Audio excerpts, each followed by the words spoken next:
پیٹ میں زہر ایک کی جان لے سکتا ہے، مگر کان میں گیا زہر کئی رشتوں کی جان لے لیتا ہے۔ امیر اہل سنت، آپ اس بارے میں کیا ارشاد فرمائیں گے؟ جس کی برائی کی گئی، اول تو اس کو بندہ سننے سے ہی ایوائڈ کرے، سنوں نہیں میں۔ اب اگر کان میں وہ زہر گھل ہی گیا، اب اس پر اعتماد نہ کرے جب تک کوئی اس کا شرعی ثبوت نہ ہو۔ خالی سنی سنائی میں آ کر لوگ پتہ نہیں کیا کیا ہنگامے کر دیتے ہیں۔ اول تو ایسی باتیں کرنی نہیں چاہیے۔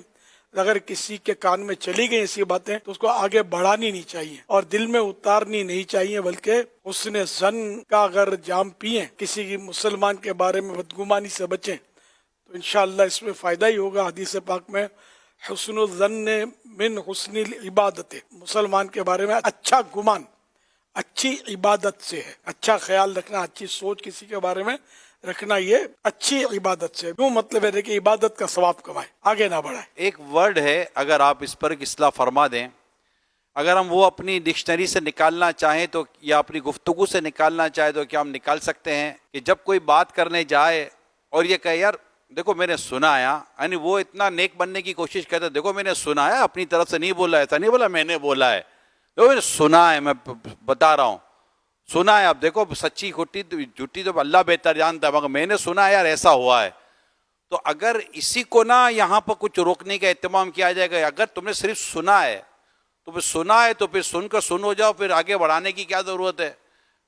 تو اگر یہ سنا ہے کہ جو لفظ ہم آگے بڑھاتے ہیں، کیونکہ بعض اوقات دیکھا جاتا ہے جب بھی آپ انفارمیشن کی کنفرمیشن میں جاتے ہیں تو بعض اوقات صورتحال تبدیل ہو جاتی ہے، اس بارے میں کیا فرماتے ہیں؟ اگر واقعی ایسی کوئی بات ہے جو فساد پھیلانے والی ہے اور لوگوں کو مطلب یعنی کہ نقصان پہنچانے والی ہے تو ایسی بات ہرگز نہ کی جائے۔ بعض بات ایسی ہوتی ہے کہ جو مطلب سنی ہے، خالی بتایا کسی کو، اس میں فساد نہیں ہوتا۔ یار سنا ہے حاجی عمران پھر مدینے جا رہے ہیں، کیا بات ہے؟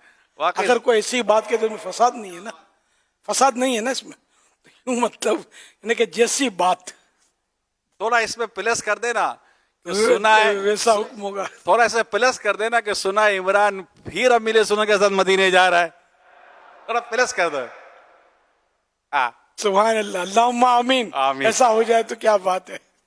مگر جس بات سے کسی کی عزت کو حرف آتا ہو، کسی شخصیت کو نقصان پہنچتا ہو، فتنے کا اندیشہ ہو اور اس طرح کی کوئی گناہوں بری گفتگو شروع ہو سکتی ہو وغیرہ وغیرہ، کوئی گھر ٹوٹنے کا ہو، کسی کی شخصیت ڈیمیج ہونے کی ہو، تو ایسے یا اس طرح کے دیگر موضوعات میں یہ لفظ نکال دیا جائے کہ میں نے سنا ہے اور کوئی ایسی بات آگے نہ بیان کی جائے۔ ضرر سے بچنا ضروری ہے، ٹھیک ہے ضرر نہ ہوتا ہو۔ اب بعض اوقات یہ کہ کسی کا بتانا ضروری ہوتا ہے جی، کہ جس سے کسی میں برائی موجود ہے اور اس کی برائی کی وجہ سے دوسرے کو نقصان پہنچ رہا ہے تو اس کو آگاہ کرنے کے لیے بتانا ہوگا کہ یہ مطلب یوں ہے، یا کوئی مشورہ لے کہ میں فلاں کے ساتھ پارٹنرشپ کرتا ہوں اور آپ کو پتا ہے کہ 99 کو تو یہ مسا چکا ہے، نقصان پہنچا چکا ہے، اب تم سے سینچری پوری کرے گا، اس کے ہتھے مت چڑھنا۔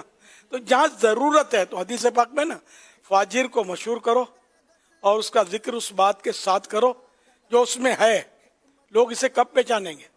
جس سے شر پہنچتا ہو، جس کے عقیدے سے شر پہنچتا ہو، جس کے عمل سے شر پہنچتا ہو، تو اس بدعقیدہ کی بدعقیدگی کو واضح کرنا یا اس شریر کی شرارت کو یا اس کی جو بھی فطرت ہے لوٹ مار کی یا نقصان پہنچانے کی یا فراڈ کرنے کی، تو اندر ضرورت اس کا اظہار کرنا ہوگا۔ اللہ کی رضا کے لیے ایسا کرے گا تو ثواب کا حقدار بھی بنے گا۔ جنرل یہ ہوتا ہے کہ یہی کہا جائے گا کہ ایسی بات نہیں کرو جس سے فساد پھیلے، شر پھیلے وغیرہ۔ یہ بھی آپ نے ماشاءاللہ لیکن بعض اوقات بتانا شر کو روکنے کے لیے ہوتا ہے۔ غیبت کی تباہ کاریاں کتاب میں آپ نے یہ ماشاءاللہ ایک موضوع لیا ہے جو ابھی آپ نے ارشاد فرمایا، اللہ کرے ہمیں اس کو پڑھنا ایک بار پھر نصیب ہو، جنہیں نہیں پڑھا وہ غیبت کی تباہ کاریاں کتاب کا مطالعہ ضرور کرے، اس میں انشاءاللہ یہ ساری